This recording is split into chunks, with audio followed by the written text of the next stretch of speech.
Ndewono.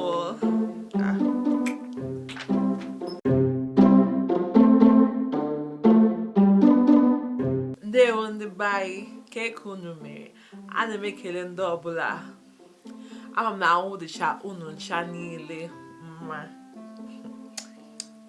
Ana m ekele Chukwu maka ahọ ọma 2015. Na ahọ 2015 dịcha mma maka ihe niile mechara m na ndụ m ọma n'ụbọchị 2015 bụ nke bụ okwu leta.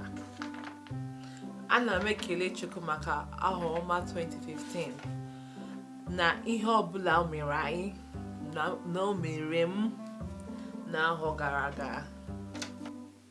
Ana m ekele ka onye kwara anyị ahụ siri ike n'afọ 2016 anyị na-abanye kịta.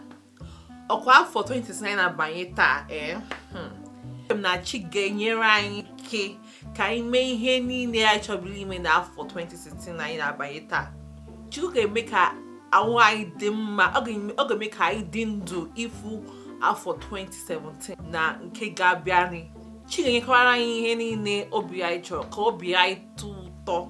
Ekwe m unu nkwa na m ga-ewetara unu ihe ọmụmụ m na-eme na channel YouTube na ọmụmụ ịsụ Igbo na ịma omenala ndị Igbo na nri anyị na-eri na ka obi anyị dị mma, ka ọ dị mma na ihe niile anyị na-eme na omenala ndị Igbo. Ọmụmụ m ga-akụziri unu ọzọ ga-abụ mkpụrụ edemede asụsụ ndị Igbo. Igbo alphabet na asụsụ Bekee. Mkpụrụ edemede asụsụ Igbo m ga-akụziri unu ga-eme ka ihe nkụzi m na-akụziri unu ka ọ dị ube, ka ọ dị mfe ka unu ghọta ihe m na-asọ, ihe m na-akụzi ebe a. Ana m ekele unu ndị na-enene ihe m na-eme na channel m. Ama m na unu nwere oge unu ịnọ n'ochie na-enene ihe m na-eme na internet. Ama m na ọ dịrị easy, but thank you guys for your support. Ana m ekele unu maka your support na channel m. And I ga-afụ ụbọchị a ga-afụ na ọmụmụ ọzọ. Were nụ aka enu maka ihe m na-eme na channel.